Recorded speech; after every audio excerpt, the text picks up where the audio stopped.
So, welcome back to what is another comparison video where we check out a PS5 Pro patched game and compare it to my RX 6800 XT PC build.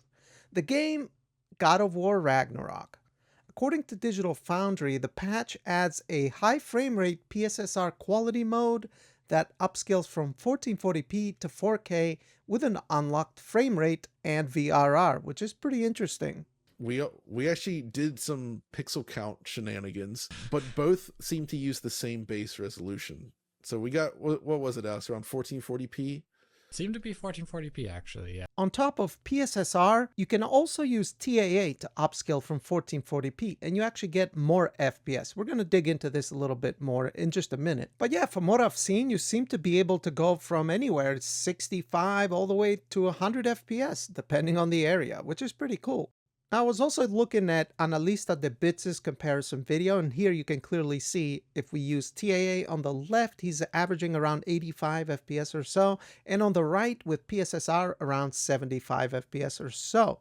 Now, with any GPU-bound type of scenario, you will have some areas that are heavier than others, of course, and actually John of Digital Foundry showed a few bits and pieces of his playthrough. Some areas he's getting close to 100 FPS with TAA, and some areas he's getting 80 or so FPS with PSSR, so it all depends. And we are going to look at 3 different areas actually. But before we look at upscaling and the type of frame rate we can get and how that compares to the PS5 Pro, I figured it'd be a good idea to take a look at native 4K, because we have that option.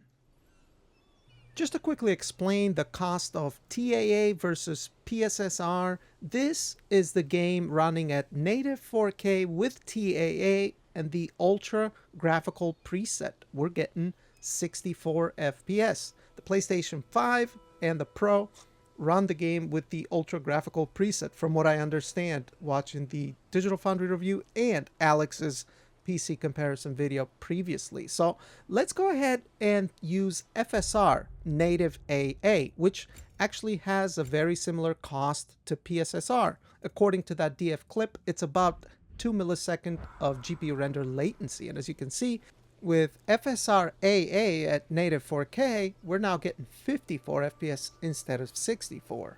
So basically what that means is that these technologies aren't free, as many people might not know. FSR, PSSR, or DLSS, they actually cost a bit of GPU render latency. But anyway, let's take a look at native 4K. Alright, so let's begin. We are using a Ryzen 5900X CPU with a ROG Strix B550 motherboard, 32 gigs of 3600 MHz CL16 memory, and an RX 6800 XT. I'm going to start by looking, like I said, at native 4K with TAA and the Ultra Graphical preset, which, according to Digital Foundry review, the PlayStation 5 does use the same Ultra Graphical preset as on PC, basically maximum settings. And we seem to be getting pretty close to 60 FPS here, guys, at native 4K, which is actually really, really good. Again, some areas may be a little bit heavier or a lot less heavier, but let's address the CPU. I could have used my Ryzen 3700X, which is a Zen 2 8-core 16-thread. It's kind of similar to a PlayStation 5 CPU, but it doesn't really make much sense because you would not build, I would not recommend anyone build a gaming PC these days with a Ryzen 3000, because we have quite more capable gaming CPUs for very good prices. Like, you can get a Ryzen 5700X 3D for like $170 these days, which is much faster. It just doesn't make sense, right? But I will be including some Ryzen 3700X footage as well, because I was curious to test it. But another area I also went to was Svartalheim. And yeah, this area can actually be a little bit heavier, but still, I would say at native 4K, we're still doing pretty good, around 55 to 60 FPS. And I don't know if you watched the Digital Foundry PC review of the game, Alex did a really good job going through the settings and even came up with some performance mode and quality mode optimized settings, which you can gain more FPS. And we're going to take a look at that in a little bit, but I don't want to spend too much time at native 4K because I mostly wanted to compare the FSR quality versus PSSR quality, because that was what I was mostly curious about to take a look at. But before we take a look at the upscaling, I actually found this one area in Svartalheim that was pretty heavy on PC, unusually so, where the PS5 Pro actually is quite a bit ahead. And that's something that we're going to discuss a bit more as we go on with this video. Alright, so for the upscaling part of this video, we're going to focus exclusively on FSR. And the reason is actually quite simple. We can't actually set TAA to 1440p like they have on the PlayStation 5 Pro. We can most certainly use it to upscale, but if we set it to quality, it actually sets the resolution to 1728. And if we set it to balance, 1512. So we can't really set it to 1440p like they have on the PlayStation 5 Pro, but we can set FSR to quality, and that sets it to 1440p, which is pretty cool. So let's go ahead and do that. FSR set to quality, the ultra graphical preset, and we're upscaling from 1440p. And previously we were getting close to around 60 FPS-ish in this area. Now with FSR set to quality and upscaling from 1440p, we seem to be between 80 and 90, which is actually quite comparable to what the PSSR mode, quality mode, was getting that we saw earlier. Was between 75 to 80-ish FPS, depending on the area, of course. And we're going to examine 3 different areas here. Now, something I wanted to touch on, because I see discussions around the PlayStation 5 Pro and how much faster it is and what it's capable of. Guys, you don't need necessarily experts like Digital Foundry to tell you how much faster it is, or even like just regular enthusiasts like myself who are just curious about this stuff. I mean, Sony told us themselves that it's up to 45% faster in rasterization. That doesn't mean that it's going to be 45% faster than the PlayStation 5 in everything. Up to, when these companies announce something like that, whether it be AMD or NVIDIA or whomever, it means that that's best case scenario.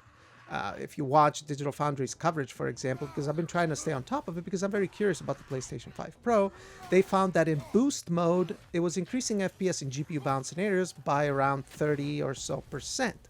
But if the game was patched, maybe it could be up to 45% or maybe less. It depends, right? Because I see people that are like, oh, it's faster than this GPU, oh, it's faster than that GPU. No. Now, of course, the type of game can play a role. Now, I expect Sony first-party games to take full advantage of the hardware. After all, Sony studios are very talented. They've built their own engines, which is pretty cool, that they've built around this hardware. So that is best case scenario. It might have an advantage over, say, a PC port, because in PC, they might have to go with different solutions to different problems, right? And we're going to go over something like that later on in this video. Like I said, we're going to look at this area in Svartalheim, where actually the PS5 Pro does outperform my build. But right now, right here in this area, well, it seems to be pretty close to what we saw, right? But since we're on PC, we actually have access to customizing our experience to how we want, right? We have frame generation, we have access to settings that we can use. So let's go ahead and just check out the optimized quality settings that Alex came up with.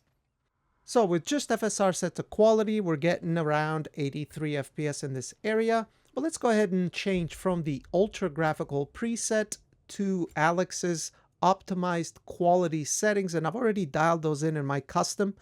That's what they are right here. It's a mixture of high, ultra, and a couple mediums, and we go from 83 to 105 FPS. So we gain 20 more FPS on top of FSR quality for a faster gaming experience. And that's something we could have also done at native 4K, by the way, and made sure that we'd be above 60 consistently, at least most of the game. But we also have FSR frame generation we can turn on as well. So let's try that as well and see how far we can take it. We were getting 100 FPS with FSR quality and quality optimized settings. Let's go ahead and throw FSR frame generation on top.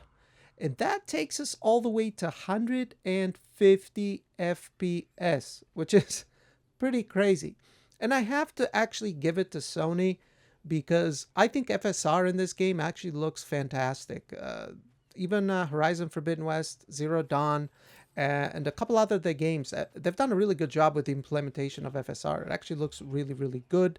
And you also have access to XeSS too, by the way, although XeSS does cost a little bit more performance than FSR does.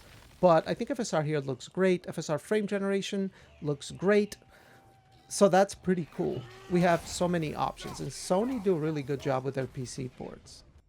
But anyway, if we go back to FSR quality and the ultra graphical preset, I just wanted to visit Svartalfheim again because this area can be heavier. And as you can see, we've now dropped to 70 FPS, whereas the previous map we were getting around 80 FPS with FSR quality. So this is the PSSR high frame rate quality mode equivalent.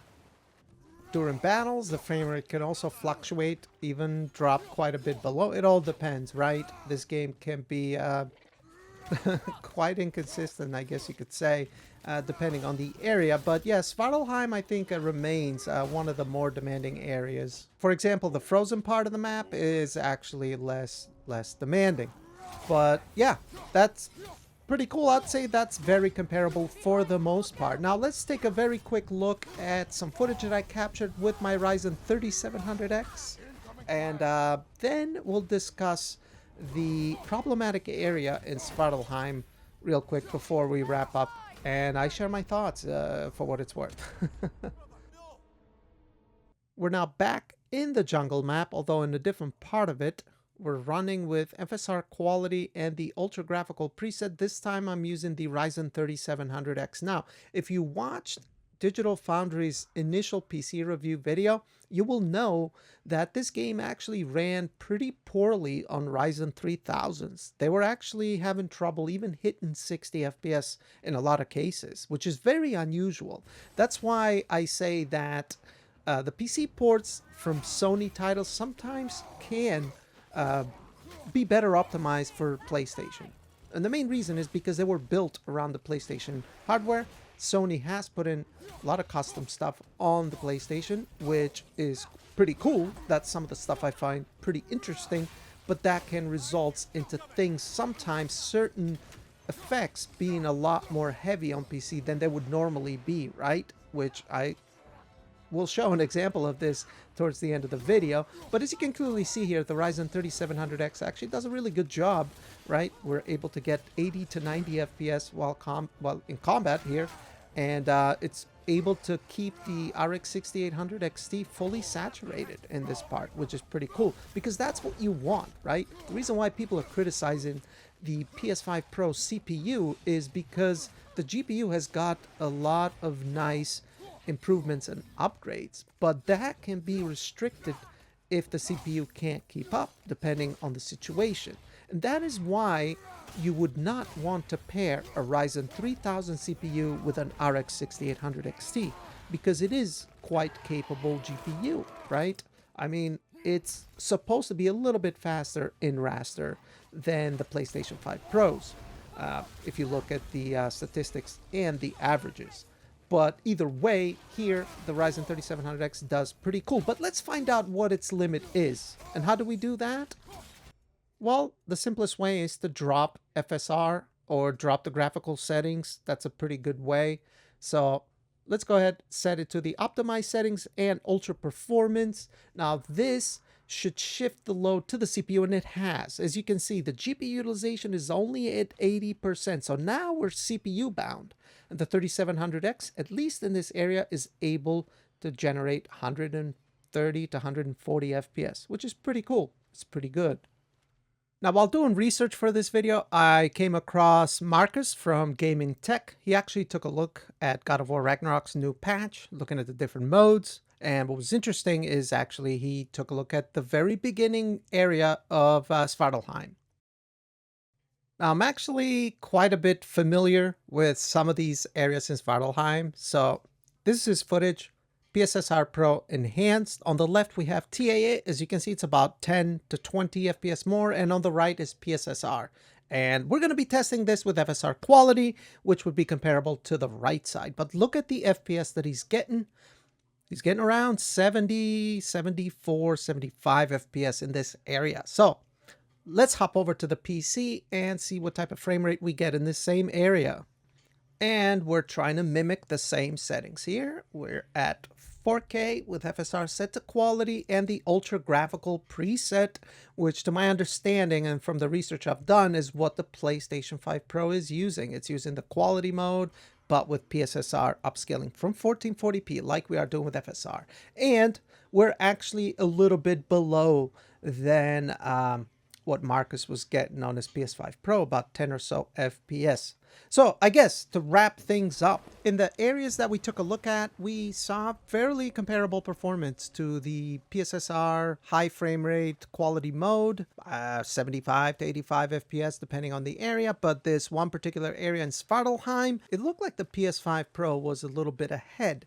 And this isn't anything really surprising to me. I mean, I've tested this game on my RTX 4090 and a few other GPUs when the game first came out. Tessellation, I believe in particular, was very unusually heavy. I believe even Alex of Digital Foundry covered this on his PC review. There was a few issues that I think they've patched since then, but there's still some unusually heavy areas. I mean, clearly you can see that we're dropping into the mid 50s here, whereas in the other areas we were staying at 85, sometimes even 90, with worst case maybe 75, right? So there's some areas in the game that for whatever reason are a bit heavier on the GPU, but on PlayStation 5 it seems to be more consistent.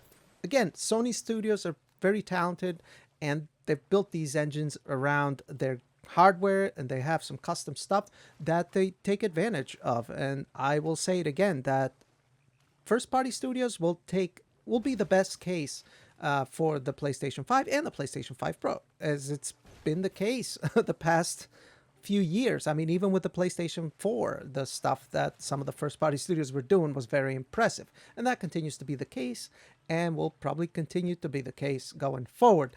But that's going to be it for me, guys. Leave a comment down below. Let me know what you think. And yeah, maybe we'll take a look at some other game a little bit later in the future. We'll see what happens. But for now, I'm out. Thanks for watching.